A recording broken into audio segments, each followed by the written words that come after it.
"It's a shame," one nurse says, her voice a low murmur in the sterile quiet of the hospital corridor. She owns half the city, but there's not a single soul on her visitors list. No family, no friends. The other nurse sighs, shaking her head. All the money in the world can't buy you a kidney. Without a donor, she won't see the end of the month. The words drifted down the hall and found Elias Grand, slumped in a rigid plastic chair just out of sight. His heart was a frantic drum against his ribs, but not for the stranger in the private suite. His entire world was in a room just down the hall, a small, 7-year-old world that had woken up an hour ago, breathless and terrified. Mia. He could still hear the awful, high-pitched wheezing, see the panic in her wide blue eyes as she fought for every scrap of air. He'd scooped her up, his own breath catching in his throat, and driven faster than he ever had in his life, the city lights blurring into streaks of fear. Now she was in an examination room, hooked up to a nebulizer, and he was left here to wait, trapped in the chilling silence between her gasping breaths and a doctor's verdict. The nurse's words about the lonely dying woman barely registered at first, just background noise in the symphony of his own anxiety. But then they settled deep inside him, a chilling echo of a loneliness he knew all too well. He remembered the final months with his wife Chloe, the endless hospital stays, the hushed conversations between doctors, the way friends slowly stopped visiting, unsure of what to say. In the end, it had just been him and her, holding hands in a room that smelled of antiseptic and fading hope. The thought of someone facing that same end, but completely, utterly alone, sent a shiver through him. He pushed the thought away, focusing on the rhythmic beep of a machine somewhere down the hall. He was a janitor. He had just started a new job cleaning the gleaming, soulless headquarters of Kincaid Innovations, a global tech empire. It was a night shift, which meant he could be home during the day for Mia. The pay was decent, enough to keep their small apartment, to buy Mia's art supplies, and, most importantly, to afford the expensive medications for her chronic asthma. His life was a carefully constructed fortress built to protect his daughter. There was no room for anything else, no room for strangers. A doctor appeared, his face etched with professional calm. "Mr. Grand?" Elias shot to his feet, his hands clenched. "Is she okay?" "Her oxygen levels are stabilizing," the doctor said, offering a small, reassuring smile. "The attack was severe, but the treatment is working. We'd like to keep her overnight for observation, just to be safe." Relief washed over Elias so intensely his knees felt weak. He leaned against the wall, nodding. "Yes, of course. Whatever she needs. You can see her in a few minutes. We're just getting her settled in a room." As the doctor walked away, Elias let out a breath he didn't realize he'd been holding for the past hour. He sank back into the chair, his body trembling. He was so focused on Mia that he didn't notice the two nurses from before walk past him. They were pushing an empty gurney, their conversation now a little louder. "Sweet 7B. They say she built that company from the ground up after her parents died. A genius, but a ghost. No one ever sees her. Well, unless a miracle happens, no one will again." The words hit him differently this time, not as an echo, but as a direct strike. He looked down the long, polished corridor toward the private wing.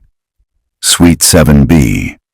He pictured a vast, empty room, a single figure lying in a bed, surrounded by machines that only measured the slow march toward the inevitable.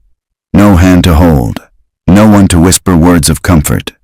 The image was unbearable. He thought of Mia, of how he would tear the world apart for her. What if she had no one? He didn't know why he was doing it. It was an impulse, a pull from somewhere deep inside him that he couldn't explain or ignore. He stood up and walked toward the main nurse's station, his footsteps echoing in the quiet hall. A woman with kind eyes looked up from a computer screen. "Can I help you?" Elias cleared his throat, his voice feeling rusty. I overheard something. The patient in Suite 7B, the one who needs a kidney. The nurse's expression softened with pity. Yes, it's a very sad situation. You said she doesn't have a donor. It wasn't a question. No family that we know of. Her blood type is rare. Finding a match on the National Registry in time. It's unlikely. Elias's own blood was O negative. The universal donor. Chloe used to joke that it was because he'd give the shirt off his back to anyone. He took a breath, the words forming before he had a chance to second-guess them. What if I wanted to see if I was a match? The nurse blinked, surprised. You, sir? Do you know the patient? No, I've never met her. He saw the confusion in her eyes and rushed to explain, though he wasn't sure he understood it himself. It's just, no one should have to go through that alone. Her professional demeanor melted away, replaced by a look of genuine warmth. That's an incredibly generous thought, Mr. Grand. Elias Grand. Well, Mr. Grand, let me get you some information. The process for anonymous living donation is quite thorough. There are tests, evaluations. I want to do it, he said, the certainty in his own voice surprising him. I want to take the tests. He spent the next hour filling out forms and giving blood samples, his mind a whirlwind. This was insane. He had a daughter to think about. He had a new job. He couldn't afford to be out of commission for a major surgery. But every time he thought of backing out, the image of that empty room, of that solitary figure, returned. Later, sitting by Mia's bedside, he watched her sleep, her breathing finally even and peaceful, a small stuffed bear clutched in her arms. Her sketchbook lay on the bedside table, open to a drawing of a field of daisies under a smiling sun. He picked it up, tracing the crayon lines with his finger. Chloe had loved daisies. After she was gone, Mia started drawing them everywhere. It was her way of keeping her mother close. On his wrist, hidden beneath his watch, was a faded tattoo of a single daisy. Something he and Chloe had gotten together on a whim years ago. He looked from the drawing to his sleeping daughter. He was doing this for a stranger, but somehow it felt like he was doing it for them too. It was a fight against the same cruel randomness that had taken his wife, a defiant stand against the loneliness that haunted the quiet corners of the world.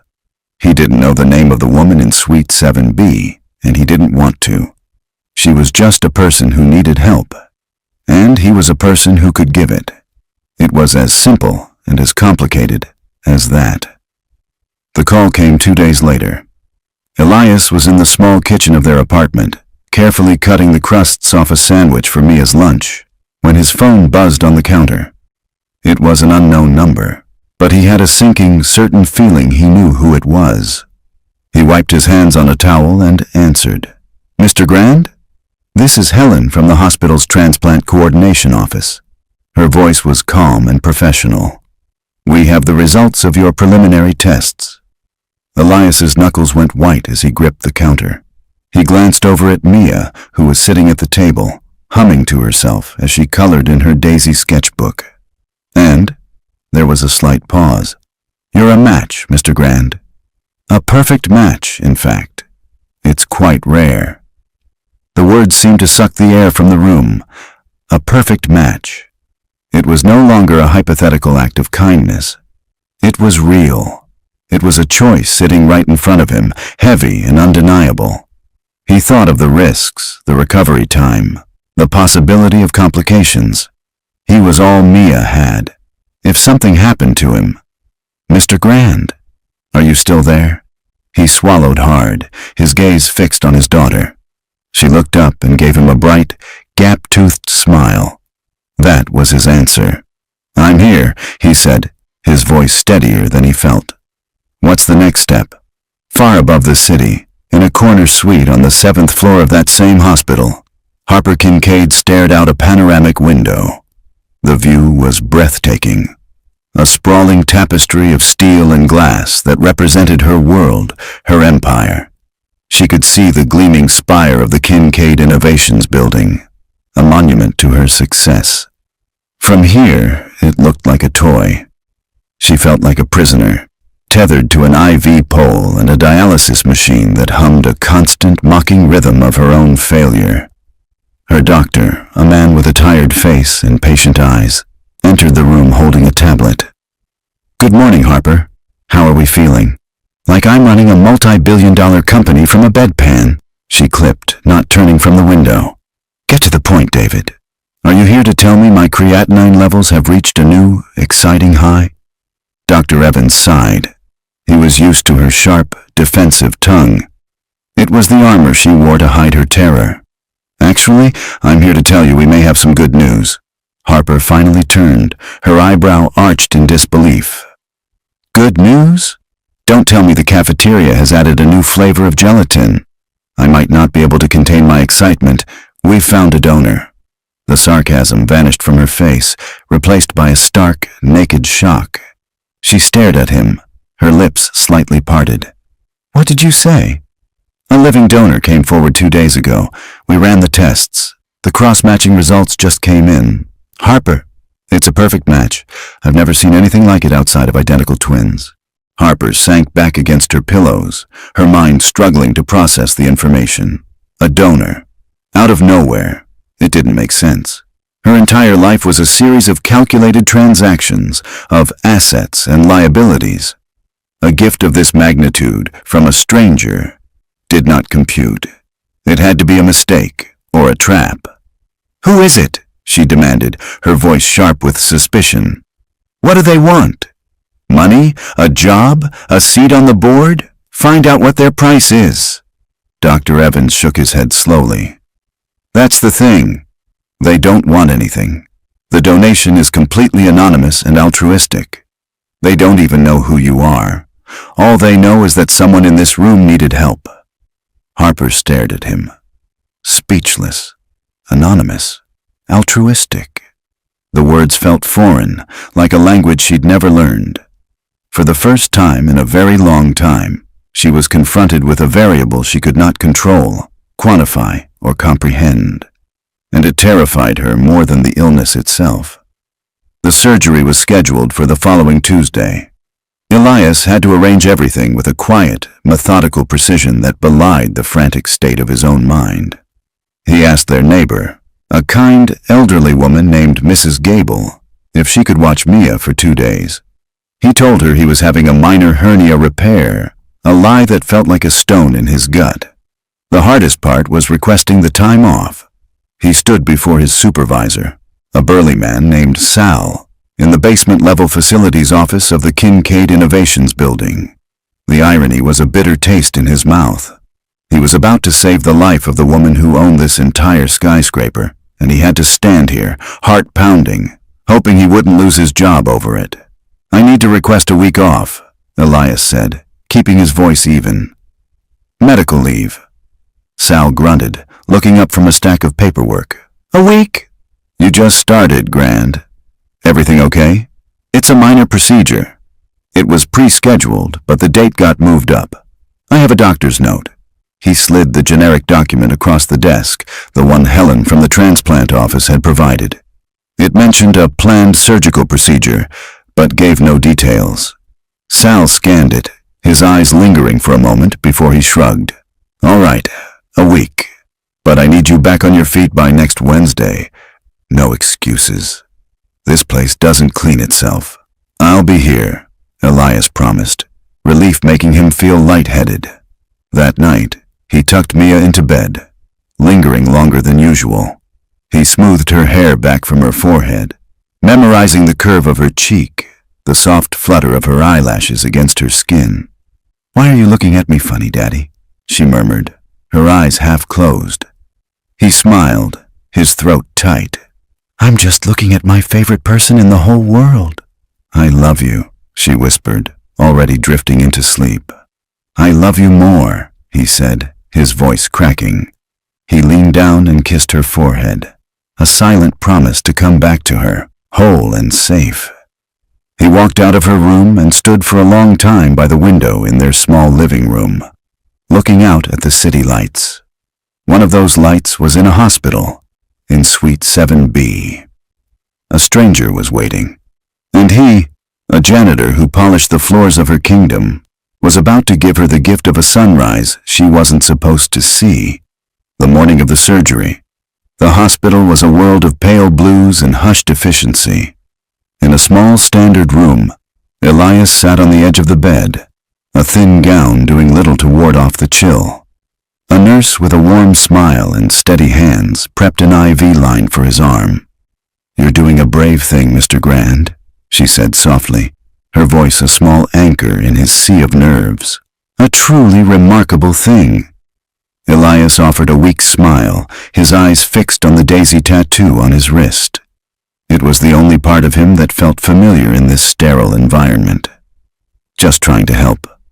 His thoughts were miles away, in Mrs. Gable's cozy apartment, where Mia was probably eating pancakes and watching cartoons, completely unaware of the chasm her father was about to cross. He had called her just an hour ago, his voice tight, telling her he loved her and that he'd see her very soon. "Don't you worry," the nurse said, patting his hand. "We'll take good care of you." 7 floors up, in Suite 7B, the atmosphere was entirely different. A team of specialists moved around Harper Kincaid's bed with a focused intensity reserved for VIPs. She was sharp and impatient, barking questions about surgical timelines and recovery protocols, her mind treating the life-altering procedure like a hostile corporate merger that had to be controlled. But underneath the armor of her commands, her hands trembled slightly as she smoothed the blanket over her lap. She was about to let a part of a stranger into her body, a piece of a person she had never met, who wanted nothing from her. The concept was so alien, so deeply illogical, that it felt like a violation. Who were they? A man? A woman? What kind of person just gave away a piece of themselves and walked away? The sheer, irrational kindness of it was a puzzle her brilliant mind couldn't solve, and it was driving her mad. As they began to wheel her bed out of the room, she closed her eyes. She wasn't thinking about her company or her fortune. She was thinking about a faceless ghost in another room, and for the first time, she whispered a word she hadn't used in years. "Please." The dual surgeries took nearly 6 hours. In the intricate silent dance of the operating theater, one life was passed from a janitor to a billionaire, an anonymous gift delivered by scalpel and suture. Elias woke to a deep, throbbing ache in his side. It was a raw, insistent pain that made every breath a conscious effort. A blurry figure in scrubs swam into view. He blinked, his throat dry and scratchy. "Mia," he croaked, the name a reflex. "Is she?" "Your daughter is fine, Mr. Grand." The nurse's voice was gentle. "Your neighbor called a little while ago. She's watching a movie and eating popcorn relief, potent and immediate, flooded his system, a more powerful anesthetic than the morphine dripping into his veins. The pain didn't matter. Mia was safe. That was all that mattered." He closed his eyes, his body heavy but his heart a little lighter. He had done it. Harper's return to consciousness was slower, more disorienting. She surfaced from a deep, dreamless fog, not to pain, but to a strange and unfamiliar sensation. Quiet. The violent hum of the dialysis machine was gone. The frantic, exhausted thrum of her own body fighting itself had ceased. She took a breath, a real one, that filled her lungs without a struggle. It felt clean. She slowly opened her eyes. The light in the room seemed brighter. The beeping of the monitor beside her was steady, strong, a rhythm of life, not a countdown to death. She was alive, truly, fully alive. And it was all thanks to a ghost. 2 days later, the fog had completely cleared, replaced by an ironclad resolve. As Dr. Evans checked her vitals, she looked at him with an intensity that made him uneasy. "I want to know who it was," she said. It wasn't a request. "Harper, I've told you. The donor's identity is sealed." "It was their one and only condition. Sealed can be unsealed," she retorted. "I want a name, David." "I can't give you one." Her jaw tightened. "Fine." She reached for her phone on the bedside table. She dialed a number she knew by heart. A man with a calm, discreet voice answered on the first ring. "Fletcher," she said, her voice low and commanding, "I have a job for you. I want you to find someone. There are no official records. They were a patient here, discharged today or tomorrow. An anonymous kidney donor. Blood type O, negative. I want to know everything, do you understand?" "Perfectly, Miss Kincaid," the voice replied without hesitation. "Consider it done." She hung up, a sense of control finally returning. She would find them. She would drag her ghost out into the light and force this impossible situation to make sense. Meanwhile, 3 floors down, Elias was already on his feet, shuffling painfully down the hallway, ignoring a nurse's plea to get back in bed. He had one goal: go home. He had spoken to Mia on the phone, her cheerful, innocent voice a painful reminder of how much he hated being away from her. He couldn't stand another night in this place. He was discharged the next morning. While Harper Kincaid was orchestrating a high-level private investigation from her luxury suite, Elias Grand, dressed in worn jeans and a faded hoodie, signed his papers, nodded a thank you to the staff, and walked slowly out the hospital's main entrance. He winced as he stepped into the bright sunlight, his hand instinctively going to the tender, bandaged area on his side. He was just another person in the bustling city, a man with a secret ache, heading home to his little girl. The ghost had vanished. The moment Elias opened the apartment door, a small missile of pigtails and pink pajamas launched itself at his legs. "Daddy!" Mia's shriek of pure joy was the best sound he had ever heard. He grunted, a sharp, involuntary gasp of pain shooting through his side as she hugged him tight. He quickly masked it with a laugh, scooping her up into his arms, hissing slightly as the stitches pulled. He buried his face in her hair, which smelled like bubblegum shampoo and home. "Hey, my little Mia bear," he murmured, holding her close. "Did you miss me?" "So much. Mrs. Gable let me have ice cream for breakfast, and we watched the movie with the singing squirrel 3 times. 3 times? That sounds like torture," he joked, setting her down gently. Mrs. Gable bustled out from the kitchen, wiping her hands on her apron. "Welcome home, dear. How are you feeling? You're looking a bit pale." "Just tired," Elias lied smoothly. "The doctors said I need to take it easy for a week or so." No heavy lifting. Mia's eyes grew wide with concern. "Does it hurt, Daddy?" He forced his most reassuring smile. "Nah, just a little sore. Nothing your dad can't handle." But as he walked toward the sofa, every step was a careful, calculated negotiation with the fire burning in his side. He had done it. He was home. But the cost of his secret was a debt his body was now collecting. Harper Kincaid was not used to the word no. She paced the length of her hospital suite, a silk robe tied tightly around her waist, her phone pressed to her ear. On the other end, Fletcher's calm, methodical voice was beginning to sound like a drill on a raw nerve. "The hospital's privacy protocols are airtight, Miss Kincaid," he was saying. "They've logged every inquiry. There is no official way to get the donor's name. I've reviewed the security footage from the past week. Dozens of people came and went from the donation wing. Without a face, it's a needle in a global haystack." "I don't pay you for haystacks, Fletcher," Harper snapped. "I pay you for needles." "What do you have?" "A blood type, and a single anecdotal note from a pre-op nurse.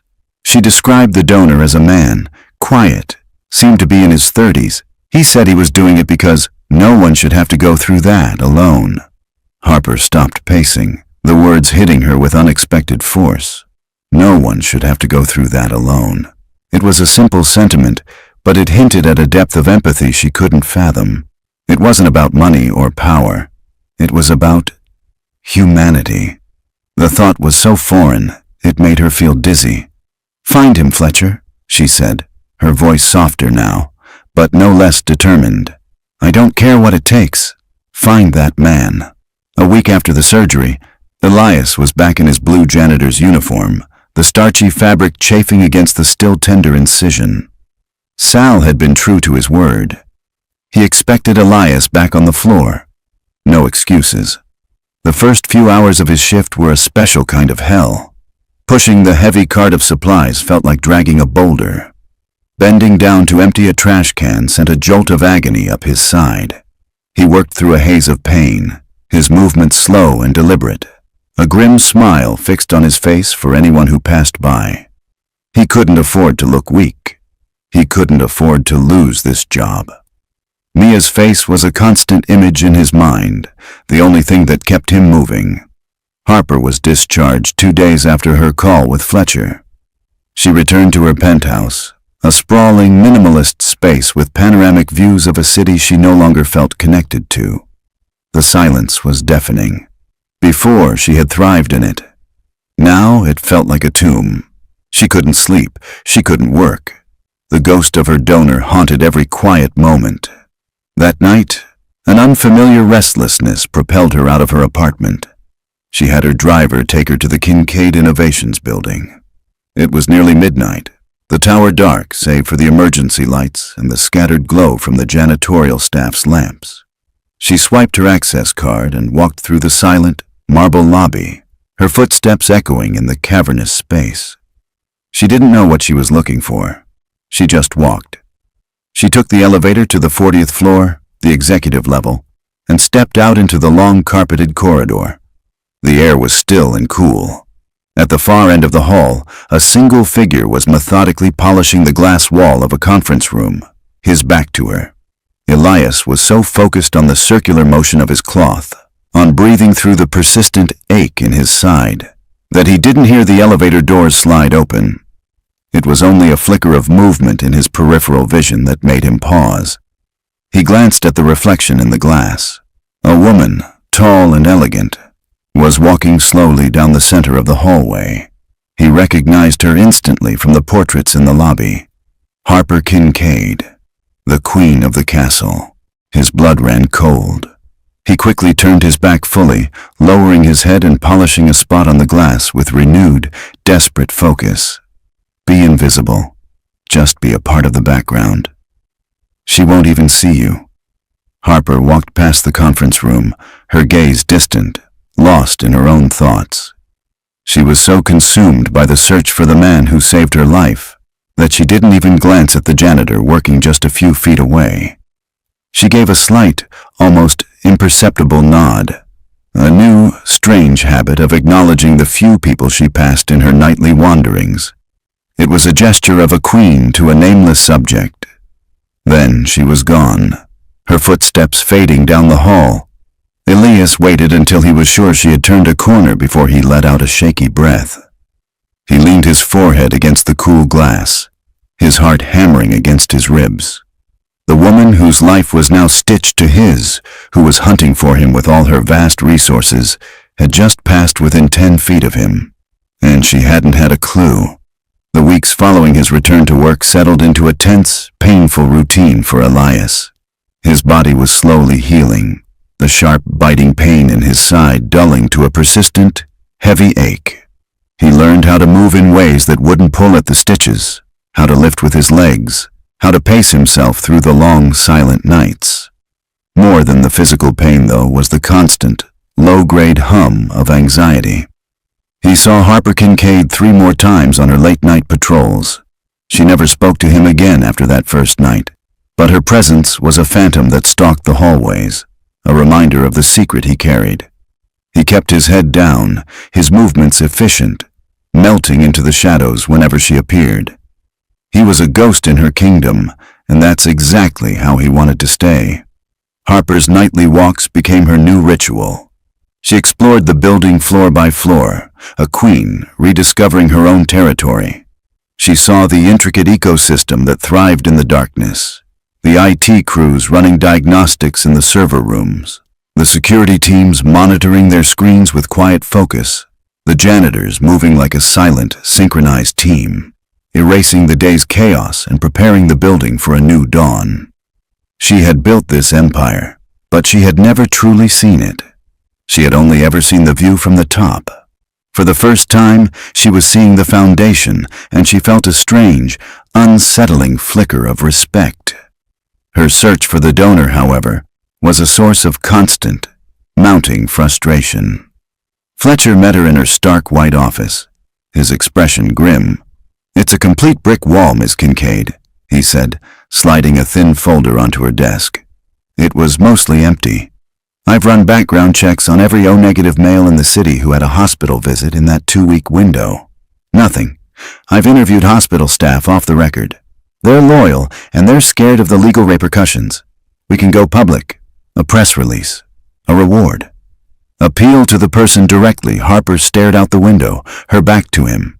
"No," she said firmly. She turned to face him, her eyes clear and certain.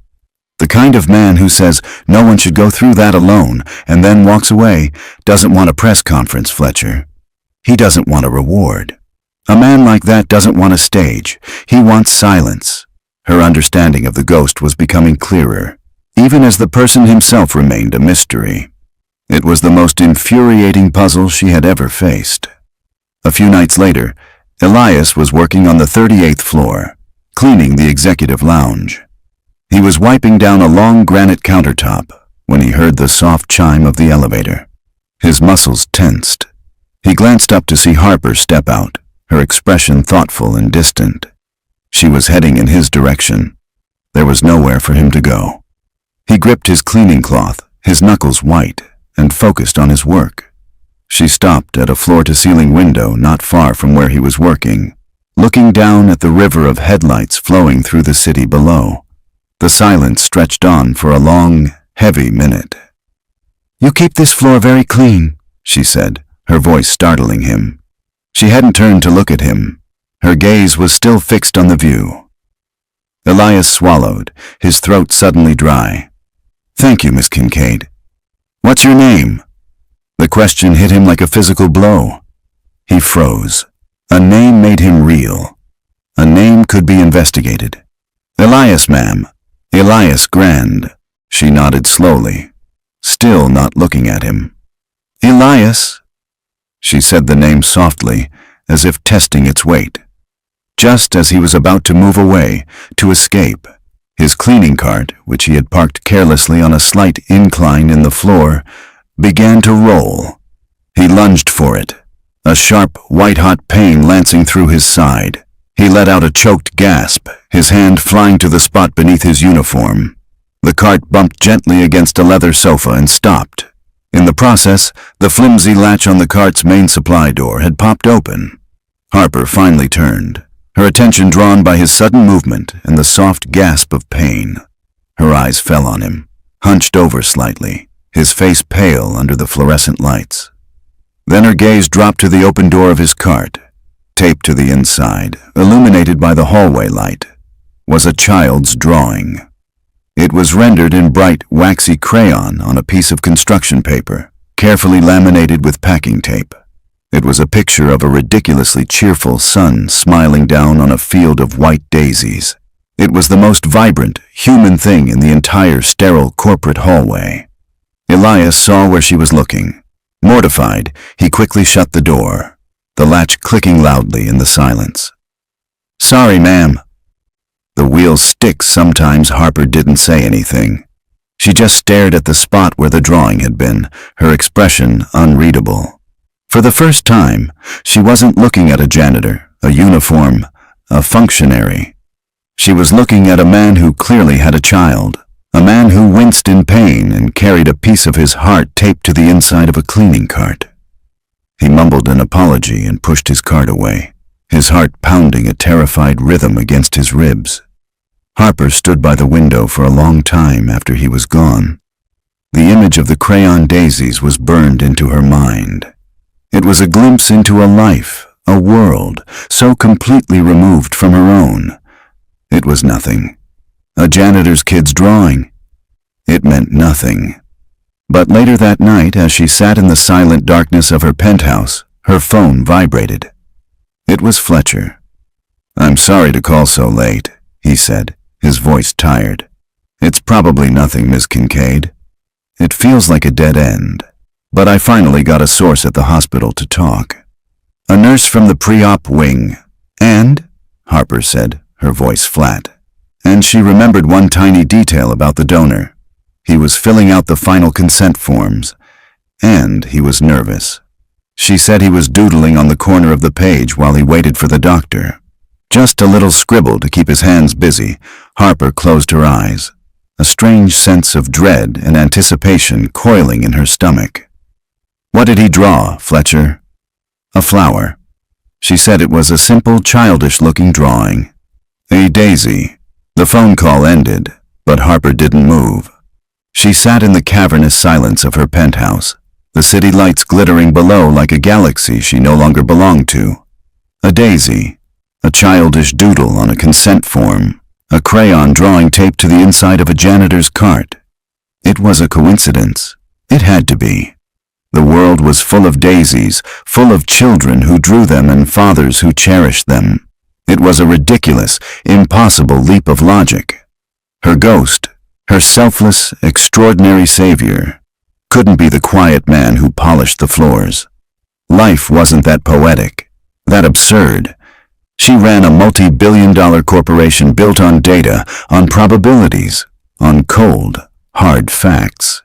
And the facts were that this was a statistical anomaly, a meaningless fluke. But the image of his face, pale and strained as he grabbed his side in pain, returned to her. The raw, authentic flash of agony he had tried so desperately to hide. It was the look of someone recovering from something. The way he had shut the cart door, not just with haste, but with a flicker of panic in his eyes, as if she had seen a part of him he needed to keep hidden. Elias Grand. The name echoed in the silence. It was a simple, solid name, a name that belonged in a world of packed lunches and parent-teacher conferences, not in the rarefied air of her life. She stood up and began to pace, her mind racing, connecting dots she didn't want to see. The quiet demeanor, the comment the nurse had overheard, "No one should have to go through that alone." It sounded like something he might say. She stopped, her decision made. She snatched her phone from the table and dialed Fletcher, her heart pounding with a mixture of dread and a strange, wild hope. He answered immediately. "Miss Kincaid?" "Forget the broad search," she said, her voice a low, urgent command. "I have a name. Elias Grand. He's one of our night janitors. He works the executive floors." There was a moment of surprised silence on the other end. "A janitor, ma'am." "Find out everything, Fletcher. His employee file, his family status, his medical history if you can get it. I want to know where he was the week of my surgery." And Fletcher, "Yes, ma'am." Be invisible. Elias felt like he was being watched. It was a prickling sensation on the back of his neck, a feeling that had started the night after his conversation with Harper. He was probably just being paranoid, his secret making him jump at shadows. He became even more meticulous, more withdrawn, at work. He took his breaks in a deserted stairwell instead of the staff room. He kept his head down, his gaze locked on the floor he was cleaning, never letting it drift up, terrified he might meet her eyes again. He just had to get through his shifts, collect his paycheck, and go home to Mia. That was the mantra that kept his fear at bay. It took Fletcher less than 48 hours. He was, as Harper knew, the best. He walked into her office and placed a thick gray folder on the polished surface of her desk. He didn't say a word, just stepped back, his hands clasped behind his back. Harper stared at the folder as if it were a bomb. Her hands trembled slightly as she reached out and opened it. The first page was a printout of Elias Grand's employee file. A standard photo taken on his first day stared up at her. It was him. His eyes were kind, but shadowed with a weariness she recognized. She scanned the details. Age 34. Start date 3 months ago. Emergency contact. Maya Grand, daughter. She turned the page. It was a short biography Fletcher had compiled from public records. Elias's wife, Chloe Grand, had died 3 years ago. Ovarian cancer, a long, brutal illness. Harper's breath caught in her throat. He had watched someone he loved die in a hospital. He knew what that loneliness felt like. The next page was a timeline. Fletcher had discreetly acquired the employee attendance logs. Elias Grand had been a model employee for his first 2 months. Perfect attendance, then a single 1-week absence. The dates matched her surgery perfectly. The reason listed, approved medical leave. It was all there. The motive, the opportunity. But she needed the final, irrefutable proof. She flipped to the last page. It was a copy of his ID from his security clearance application.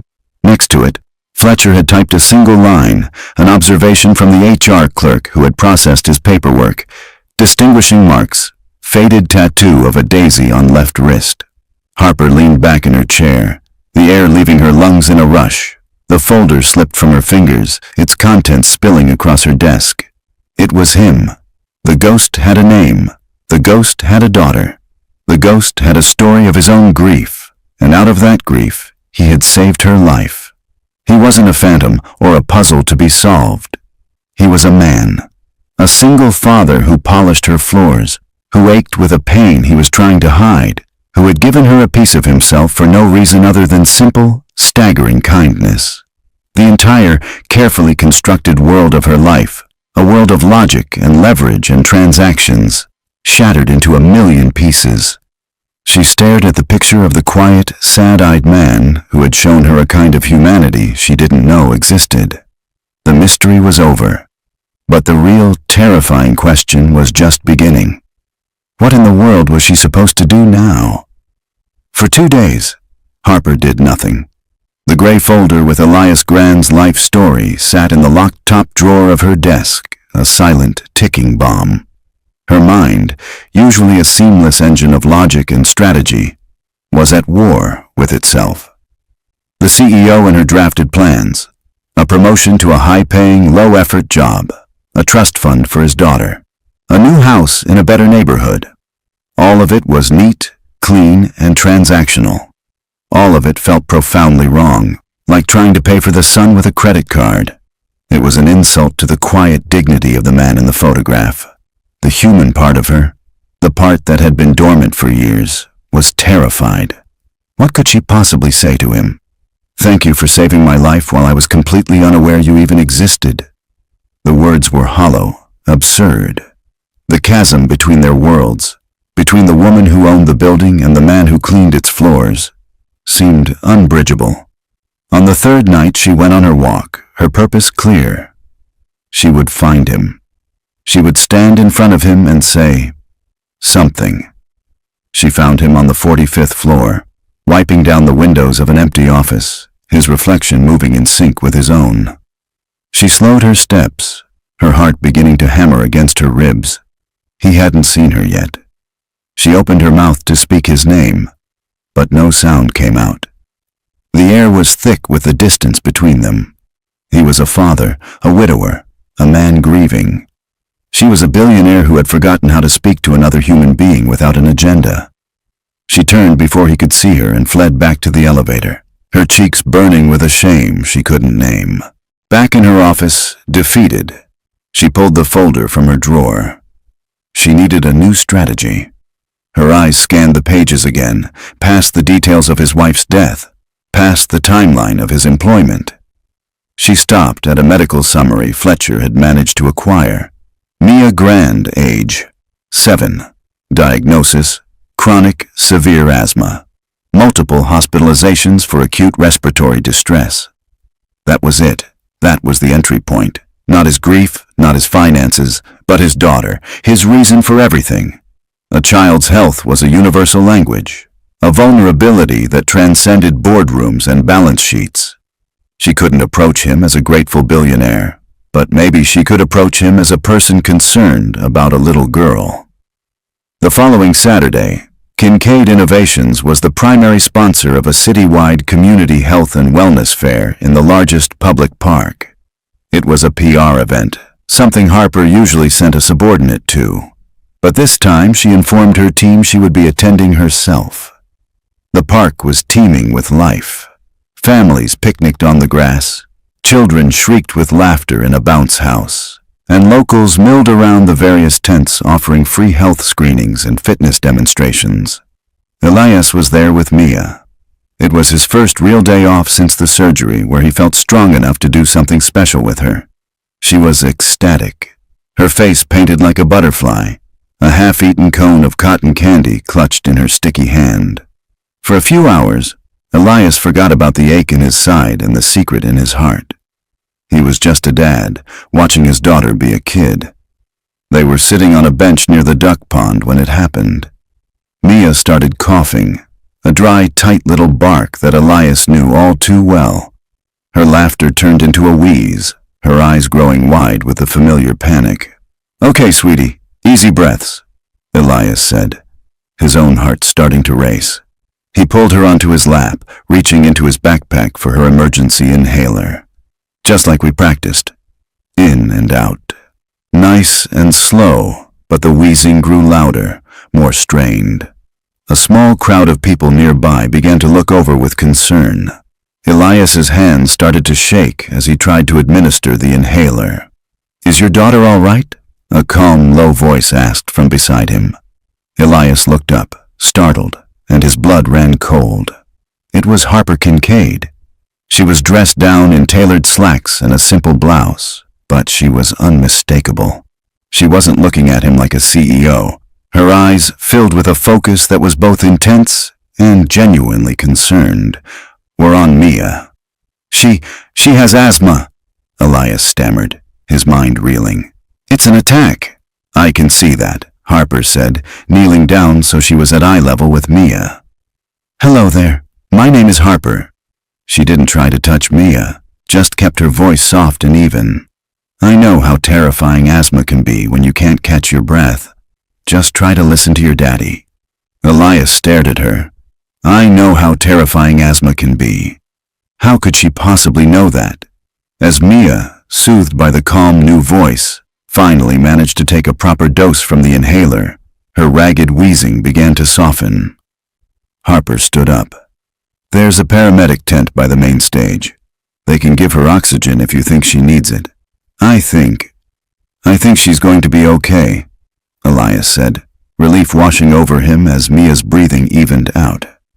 He looked at Harper, bewildered. "Thank you." "Of course," she said. She gave a small, almost hesitant smile. It was the first time he had ever seen her smile. It changed her entire face. "She's a beautiful little girl." "Is that a daisy on her shirt?" Elias looked down.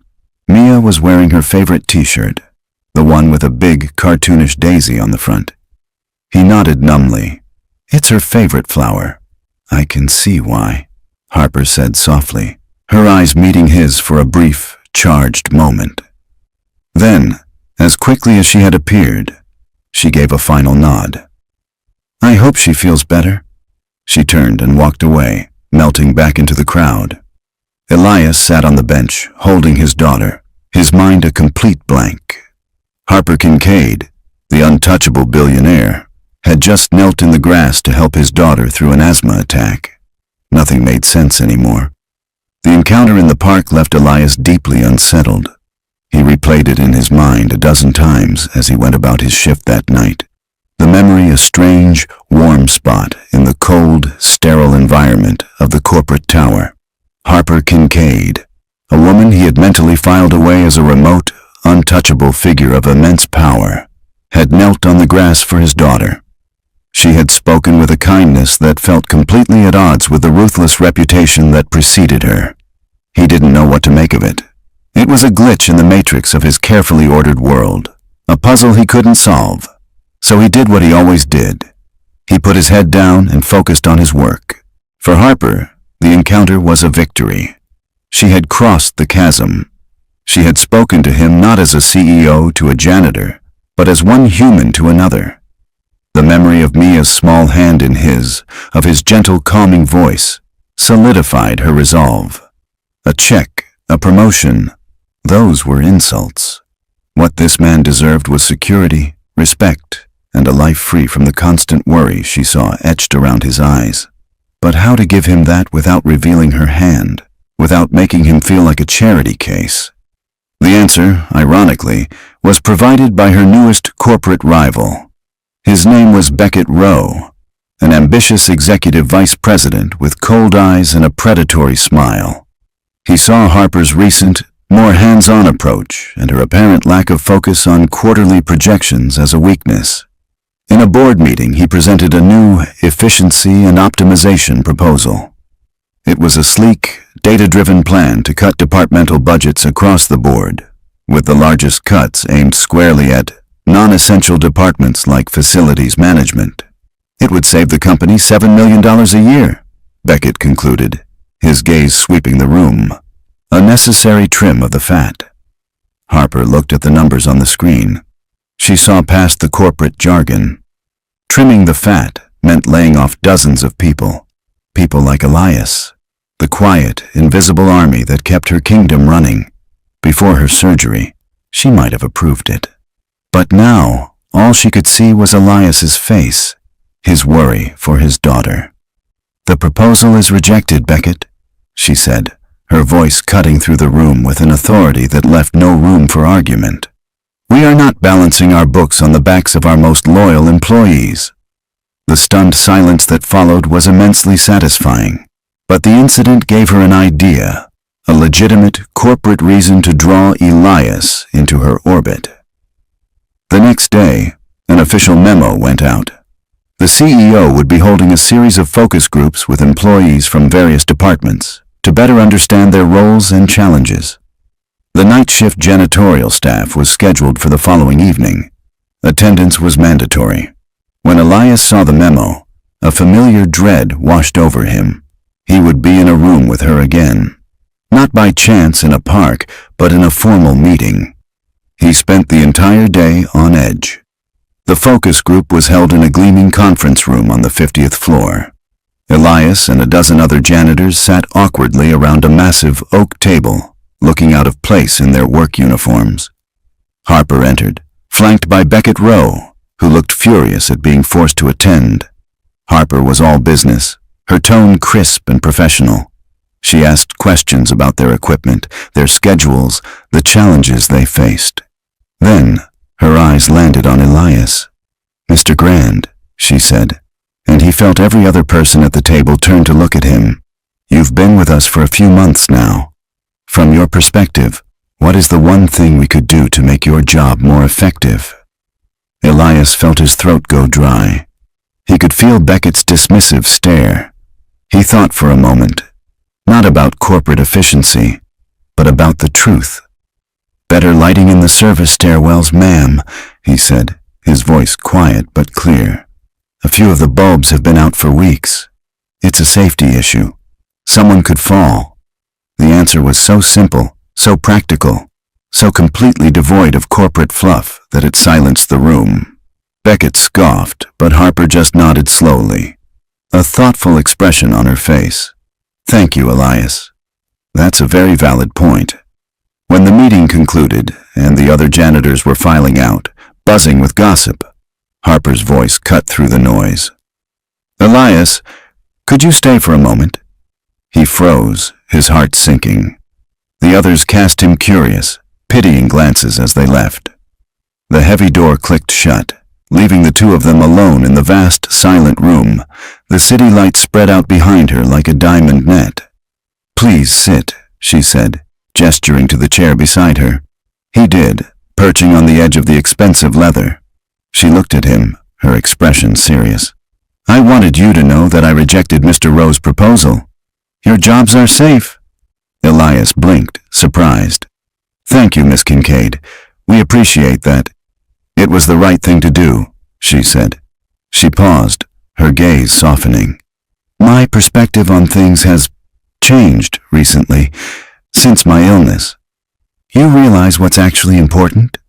She leaned forward slightly, her eyes searching his. "It's amazing how one person's simple act of kindness can change a person's entire world." Elias's heart began to pound. He stared back at her, his mind racing. She couldn't know. It was impossible. "Fletcher's report mentioned your wife," Harper said, her voice dropping to an almost whisper. The name Fletcher meant nothing to him, but the next words knocked the air from his lungs. "Chloe. I was so sorry to learn of her passing. I understand she was sick for a very long time. Elias stared at her, his blood turning to ice. The friendly boss from the park, the concerned CIO from the meeting. It was all an act. She hadn't just bumped into him. She had been investigating him. She knew his wife's name. She knew everything. The question hung in the air, sharp and accusatory. "How do you know my wife's name?" Elias was no longer the timid employee. His grief was a sacred, private thing, and she had trespassed on it. He was on his feet now, his hands clenched at his sides. Harper stood as well, her carefully constructed composure crumbling. She didn't try to lie or evade. She owed him the truth. "Because I've been looking for you," she said, her voice trembling slightly. "Ever since I woke up from my surgery, I've been looking for the man who saved my life." Elias stared at her, his anger faltering, replaced by a dawning, horrified understanding. "What are you talking about?" "The anonymous donor," she continued, her words coming in a rush. "The ghost my security team couldn't find. The one who told the nurse he was donating because no one should go through that alone. The one who left a single, maddening clue." She took a step closer, her eyes locked on his. "The doodle on the consent form was a daisy, Elias. The drawing in your cart was a field of daisies. Your tattoo, it was you, wasn't it?" The fight went out of him. He sank back into the chair, the denial he had been prepared to offer dying on his lips. All the fear, the secrecy, the constant, gnawing anxiety of the past month collapsed under the weight of her certainty. He could only nod, a single, defeated gesture. "Yes," he whispered. The confession, as quiet as it was, seemed to shake the very foundations of the room. Harper let out a breath she seemed to have been holding for weeks, her shoulders slumping. The formidable CEO vanished, replaced by someone raw and vulnerable. "Why?" she asked, her voice cracking. "I don't understand. You didn't know me. You could have died. You have a daughter. Why?" Elias looked up, and for the first time, he wasn't looking at Ms. Kincaid, the billionaire. He was looking at the lonely woman from Suite 7B. "Because I know what it's like to sit in a hospital room and watch the world fade away," he said, his voice thick with the memory of Chloe. "And I know what it's like to be the one left behind. I couldn't stand the thought of anyone else being that alone." That simple, honest answer broke through the last of her defenses. Tears, hot and unexpected, welled in her eyes and spilled down her cheeks. The woman who never showed emotion in a boardroom was openly crying in front of her janitor.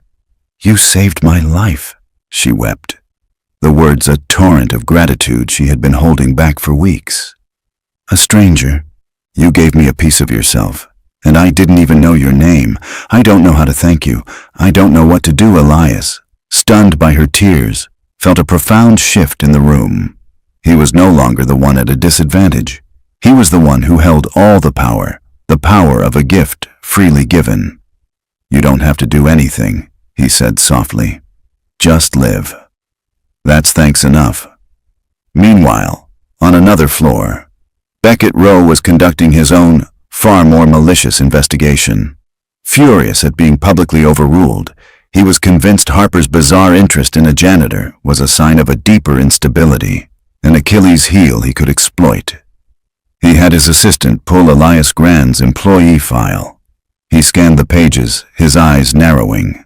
Widower, young daughter, and a 1-week medical leave, taken just after Harper's own highly publicized return to the office. The timing was too perfect. Beckett's mind, always looking for the most cynical angle, began to spin a narrative. A secret, illicit affair. A lowly employee blackmailing a vulnerable, recently ill CEO. The focus group, the private meeting. It all clicked into place as damning evidence. He wouldn't know the truth about the kidney, but he didn't need to. The story he was crafting was far more scandalous and, for his purposes, far more effective. Back on the 50th floor, the emotional storm had passed. A fragile, uncertain silence settled between Harper and Elias. The secret was out, a shared truth that bound them together in a way neither of them understood. "Your job," Harper began, her voice still shaky. "The foundation I mentioned, I can give you and Mia a new life. Anything you want." "Harper," Elias said, using her first name without thinking. It felt strangely natural. "I don't want anything. I just wanted my old life back. To be a dad, to be invisible." "You can't be," she whispered. "Not to me. Not anymore." The air was thick with unspoken possibilities. As they stood there, navigating the first moments of this new, terrifying reality, Harper's desktop computer chimed with an incoming email notification. She glanced at the screen, her brow furrowing. It was a calendar alert, flagged as urgent. "Emergency meeting of the Board of Directors, convened by Beckett Rowe." The subject line was a declaration of war, a formal review of CEO Harper Kincaid's leadership, recent conduct, and fitness to serve. Her blood ran cold. She looked from the screen to Elias, who had seen the color drain from her face. He was the reason. She had shown a moment of humanity, of connection, and now the sharks were circling, smelling blood in the water. "What is it?" he asked, seeing the look on her face. She turned the monitor toward him. He read the words, his own face hardening. The battle for Harper's life was over, but the battle for her company and for both of their futures was just about to begin. A cold, hard fury rose in Harper, eclipsing her fear. For years she had fought and won battles in this boardroom. She had dismantled rivals, negotiated impossible deals, and built an empire through sheer force of will. She would not be brought down by a lie, not now, not when she had just been given a second chance at life. She looked at Elias. He was pale, his eyes wide with the shock of being pulled into this corporate vortex. He was a good man who had wanted nothing more than to be left alone, and now his quiet life was about to be weaponized against her. "He's going to twist it," she said, her voice a low, dangerous hum. "He'll paint a picture of an affair, of blackmail. He'll call me unstable, and he'll use you, your medical leave, our conversations, as his proof." Elias looked from the email to her face, a new resolve hardening his features. The fear was still there, but it was being replaced by a quiet indignation. "He's wrong," he said simply. "I know," Harper replied. "But in that room, the truth is whatever the board decides it is. Unless we give them a better one." A plan began to form in her mind, a high-stakes gamble that would either save them both or lead to their mutual destruction. "He thinks you're my weakness, Elias. But he's wrong. You're my trump card." The boardroom was a theater of corporate warfare. The long, polished table reflected the grim faces of the 12 board members. Beckett Rowe stood at its head, a master puppeteer delivering a flawless performance. He presented his case with chilling precision, laying out a timeline of Harper's erratic behavior since her return from medical leave. He spoke of her canceled meetings, her aimless nightly wanderings, and her unhealthy fixation on a low-level employee. "She held a private, undocumented meeting with this man, Elias Grand," Beckett said, his voice dripping with insinuation. Shortly thereafter, a proposal to streamline his department was summarily rejected. This janitor, who conveniently took a medical leave of his own at the same time as Ms. Kincaid, now seems to hold an inappropriate level of influence over our CEO. I submit that her judgment is compromised. Her leadership is a liability this company can no longer afford. The board members murmured amongst themselves, their expressions a mixture of shock and concern. They looked at Harper, waiting for a defense. Harper rose slowly, her gaze sweeping across the faces of the people who held her fate in their hands. "Mr. Rowe is right about one thing," she began, her voice steady and clear. "My judgment has changed. My perspective has changed. This company has been my entire life, but a month ago, I was reminded that life itself is a fragile thing. I was dying." She let the words hang in the air, And he is also right that my change in perspective has everything to do with one man. She looked toward the boardroom doors. A man I believe you should all meet. On cue, the doors opened. Elias Grand walked in. He was wearing his simple work uniform, and in the opulent, wood-paneled room, he looked profoundly out of place, and yet completely self-possessed. A wave of stunned whispers rippled through the room. Beckett smirked, a look of triumph on his face. This was it, the final nail in her coffin. "This is Elias Grand," Harper said, her voice ringing with a pride that stunned them all. "And Mr. Rowe is right. We have a connection that has deeply affected my leadership. Because a month ago, when my life was ending, and I had no one, this man, a stranger who knew me only as a name on a building, saved my life. He gave me his kidney. The silence that followed was absolute. A thick, heavy blanket of pure shock." Beckett's smirk vanished, his face slackening in disbelief. Harper gestured for Elias to speak. He stepped forward, his eyes not on the powerful board members, but on Harper. "I'm not a businessman," he said, his voice simple and direct. "I don't know about profits or projections, but I know what it's like to lose someone. And I know that what makes a person, or a company, strong isn't just the money it makes, it's the people. It's how you treat them. I saw a person who was alone and needed help, so I helped." That's all. He looked at Beckett, his gaze unwavering. "You see Miss Kincaid's compassion as a weakness. I see it as a strength, and I think that's the kind of person who should be running this company." His words, so honest and unadorned, were more powerful than any corporate presentation. They cut through the cynicism and exposed Beckett's plot for what it was, a petty, soulless power grab. The truth, in its staggering, unbelievable simplicity, had obliterated the lie. The vote was unanimous. Beckett Rowe was removed from his position, effective immediately. Months later, the autumn sun cast long shadows across the park. The scandal had faded, replaced by a legend whispered in the halls of Kincaid Innovations, the story of the CEO and the janitor. Harper, with the full backing of her board, had established the Chloe Grand Foundation for Employee Wellness, a multi-million-dollar initiative to support company staff and their families through medical crises. Its director, Elias Grand, now wore a simple blazer instead of a janitor's uniform, but his office was modest, and he still went home every day at 5 to be with his daughter. Harper found him by the swings, where he was pushing a laughing, squealing Mia higher and higher. The haunted look was gone from his eyes, replaced by a deep, quiet contentment. "Higher, Daddy, higher!" Mia shrieked. "Careful, you'll fly into orbit," Harper said, smiling as she came to a stop beside Elias. He stopped pushing, resting his hand gently on her shoulder, a simple, comfortable gesture that spoke volumes. "She's got a good engine on her." "She gets it from her father," Harper said softly, her eyes meeting his. The loneliness was gone. The silence in her penthouse was no longer a tomb, but a quiet space waiting to be filled with the sound of Mia's laughter. The invisible man was now the most visible person in her life. Together, they watched the little girl in the daisy t-shirt soar towards the sky.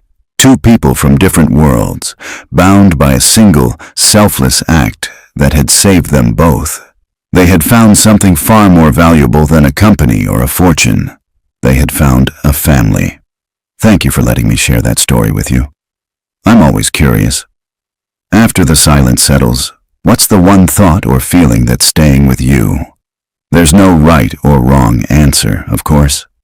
I just find that sharing those little echoes is what makes these stories truly come alive. Feel free to leave your thought in the comments below, and if you'd like to explore more worlds like this one together, make sure you're subscribed with the notification bell turned on.